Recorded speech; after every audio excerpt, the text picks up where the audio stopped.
जय हिंद दोस्तों। देखिए एसएससी एमटीएस 2023 का आप लोगों को जैसा पता है कि अभी आंसर की तो आ गया, लेकिन इस वीडियो में हम लोग बात करेंगे दोस्तों इसका कट ऑफ क्या जाने वाला है, साथ ही साथ इसका रिजल्ट कब तक जारी होगा, और साथ ही साथ दोस्तों हम लोग जॉब प्रोफाइल पर बात करेंगे कि इस पे आपको काम आखिर क्या क्या करना होगा।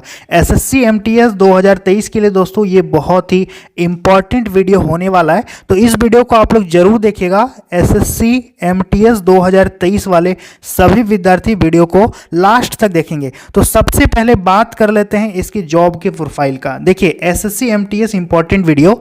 सबसे पहली बात है कि the job profile of SSC MTS, जिसको बोलते हैं multitasking staff employees, varies depending on the specific department और मिनिस्ट्री। ये डिपेंड करता है कि आपका किस विभाग में नौकरी मिलेगा या फिर किस मंत्रालय में मिलेगा। ठीक है, वहां पर आपका काम जो है वो अलग अलग आपको असाइन किया जाएगा। हर विभाग का अपना अपना एक जॉब प्रोफाइल होता है।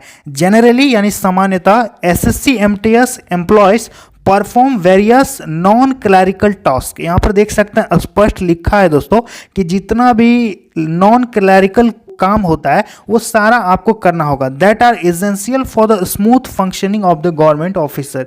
जो भी दोस्तों एक सरकारी ऑफिस है, मान लेते हैं ये सरकारी ऑफिस है, तो यहाँ पर एक ऑफिसर होंगे और बहुत सारे क्लर्क होंगे, लेकिन इनके अलावा दोस्तों ऑफिस में और भी बहुत सारा काम होता है जो कि करना पड़ेगा एसएससी एमटीएस वालों को। समझ में आ गया? ये एमटीएस का जॉब प्रोफाइल होता है ताकि ऑफिस जो है स्मूथली चले, ऑफिस में किसी भी प्रकार का छोटा मोटा काम जो हो वो ना छूटे। आगे लिखा दोस्तों कि here are some common task and responsibilities to the SSC MTS job profile. यहां पर दोस्तों कुछ पॉइंट आपको हम बताएंगे जो कि एसएससी एमटीएस का जॉब प्रोफाइल है। एक एक करके दोस्तों समझते हैं। सबसे पहले दोस्तों 1 नंबर पॉइंट देखिए क्या लिखा नीचे में कि प्यून और ऑफिस अटेंडेंट ड्यूटी। पहला 1 नंबर का जो काम होता है एसएससी एमटीएस का, आपको एक पियून की तरह या फिर ऑफिस का असिस्टेंट की तरह या ऑफिस के अटेंडेंट की तरह आपको ड्यूटी करना पड़ेगा।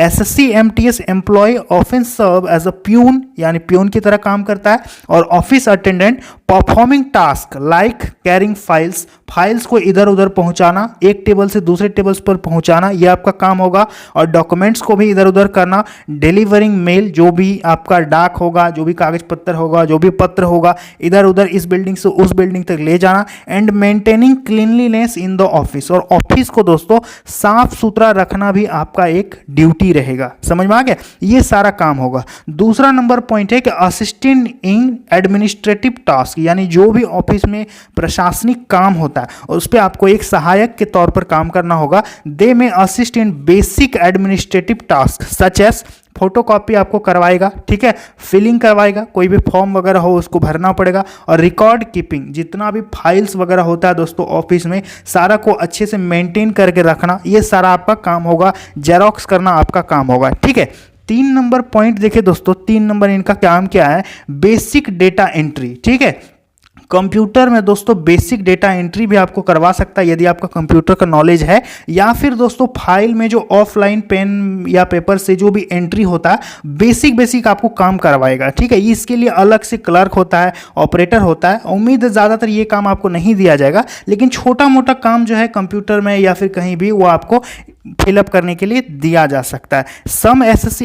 सम लिखा है मतलब कुछ। ठीक है, MTS employ may be required to perform basic data entry task inputting information into computer system. समझ में आ गया? ये इनका काम होता है। इसके बाद 4 नंबर में रनिंग एरेंड्स। ये क्या होता है दोस्तों? This can includes task like banking transaction, buying office supplies, ठीक है, and other events as need by the office. Office में जो भी दोस्तों ज़रूरत का सामान वगैरह होगा ये दोस्तों आप लोगों को करना होगा, जैसे कि कुछ खरीद के लाओ, यहाँ सेट करो, ठीक है, ये बैंक में पहुँचा दो, ये ऐसे करो, ये ऐसे करो, सारा चीज़ आपको, मतलब जो भी आपका सीनियर ऑफिसर रहेंगे ऑफिस में वो दोस्तों जो बोलेंगे आपको करना पड़ेगा। इसके बाद 5 नंबर पॉइंट है कि मेंटेनेंस वर्क। मेंटेनेंस वर्क क्या है? SSC MTS staff may be responsible for minor maintenance work. जो भी छोटा मोटा मरम्मत का कार्य होता है वो भी आपको दोस्तों करवा सकता है। जैसे कि इस पर क्या आएगा? Such as fixing lights, light कुछ खराब हो गया उसको आप यदि नॉलेज है तो ठीक करो, फैंस को, जो भी पंखा वगैरह उसको हो सकता है साफ उप कीजिए, सुबह सुबह जा करके ऑफिस खोलिए, और अदर इक्विपमेंट जैसे कि कंप्यूटर है उसको साफ कर दिए, कीबोर्ड वगैरह थोड़ा सा झाड़ दिए। तो ये सारा काम छोटा मोटा दोस्तों आपको करना पड़ेगा। इसके बाद 6 नंबर में है सिक्योरिटी ड्यूटी। आपसे सिक्योरिटी का भी काम करवाया जा सकता है depending on the office security protocol.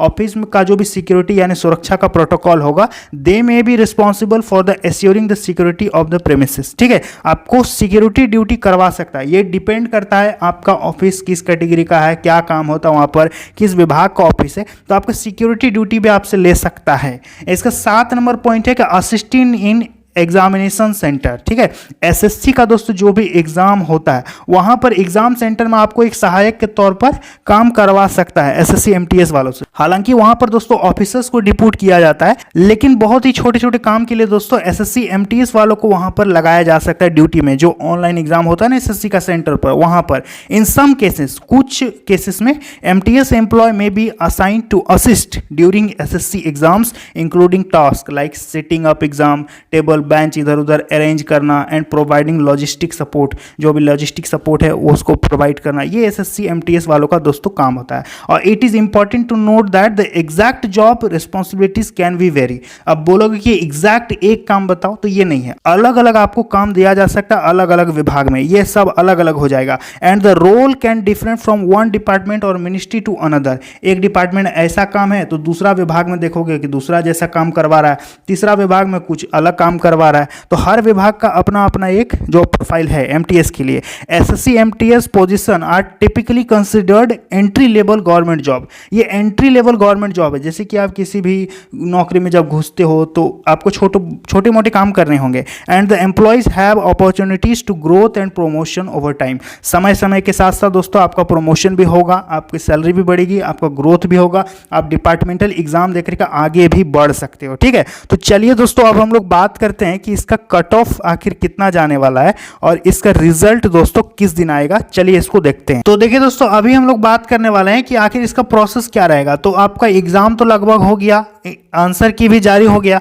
अभी जो आपका होगा दोस्तों वो होगा फिजिकल, लेकिन फिजिकल जो है वो सिर्फ हवलदार पोस्ट के लिए होता है। ठीक है, एमटीएस पोस्ट के लिए फिजिकल नहीं होता है। तो हवलदार पोस्ट यदि आपने चुन रखा है तो आपका फिजिकल इस पे देना पड़ेगा। इसके बाद दोस्तों आपका डीवी वगैरह होगा, फिर आपका फाइनल रिजल्ट जो है जारी कर दिया जाएगा। तो फाइनल रिजल्ट जो है दोस्तों वो नवंबर में आपका जारी होने वाला है। रिजल्ट कब आएगा?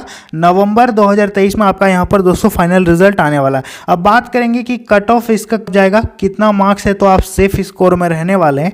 तो देखिए दोस्तों सबसे पहले बात कर लेते हैं जनरल कैटेगरी, ओबीसी कैटेगरी, एक एक कैटेगरी का हम बताएंगे, लेकिन उससे पहले वैकेंसी की बात करेंगे दोस्तों। तो किसी भी सूरत पे दोस्तों 2022 का तुलना आप 2023 से नहीं कर सकते हैं। ऐसा इसलिए नहीं कर सकते हैं क्योंकि 2022 में सीट दोस्तों लगभग 12,000 से ऊपर वैकेंसी था। ठीक है, लेकिन 2023 में मात्र 1558 वैकेंसी निकला। तो कट ऑफ दोस्तों यहां पर आपको थोड़ा बहुत ज़्यादा अंतर देखने को मिल जाएगा। तो दोस्तों यदि आप जनरल कैटेगरी से हैं, ठीक है, यदि आप जनरल कैटेगरी से हैं तो 118 से लेकर के यदि आपका मार्क्स 124 तक है तो आप अपने आप को सेफ स्कोर कर सकते हैं। और बाकी कैटेगरी का दोस्तों 2 नंबर 3 नंबर ऐसे ही करके ज़्यादा अंतर नहीं होने वाला है। बात कर लेंगे यदि ओबीसी वालों का, तो ओबीसी का दोस्तों आपका 118 से 122 तक मान सकते हैं, इतना कट ऑफ रहेगा। कुछ इधर उधर हो सकता है। यदि ईडब्ल्यूएस की बात करेंगे दोस्तों, ईडब्ल्यूएस का, तो इनका 115 से 120 तक लगभग कट ऑफ जाने की संभावना है। ठीक है, और यदि एससी एसटी कैटेगरी से यदि आप हैं तो ज़्यादा अंतर देखने को नहीं मिलेगा। एससी का दोस्तों थोड़ा सा ज़्यादा कट ऑफ रहेगा, लेकिन यदि एसटी वालों का बात करेंगे तो 105 प्लस यदि आपका मार्क्स आता है तो आप सेफ स्कोर में समझे जाएंगे। और एससी का दोस्तों 110 प्लस यदि आपका मार्क्स है तो समझ सकते हैं कि आपका इस पे सिलेक्शन होने का चांस है। बाकी दोस्तों ये मैंने अपना एक क्या बोलते हैं ओपिनियन बताया, अपना विचार बताया। बाकी ऐसा कोई ऑफिशियल अपडेट अभी कट ऑफ के ऊपर नहीं आया है। तो जैसे ही कट ऑफ के ऊपर आएगा हम वीडियो बना देंगे आप लोगों के लिए। तो आप लोग चैनल को क्या कीजिएगा, सब्सक्राइब करके रखिएगा। हर प्रकार का नौकरी वैकेंसी अपडेट इस चैनल पर आप लोगों को मिलता रहेगा। तो चलिए दोस्तों मिलते हैं अगली वीडियो में बहुत जल्द। तब तक के लिए जय हिंद दोस्तों।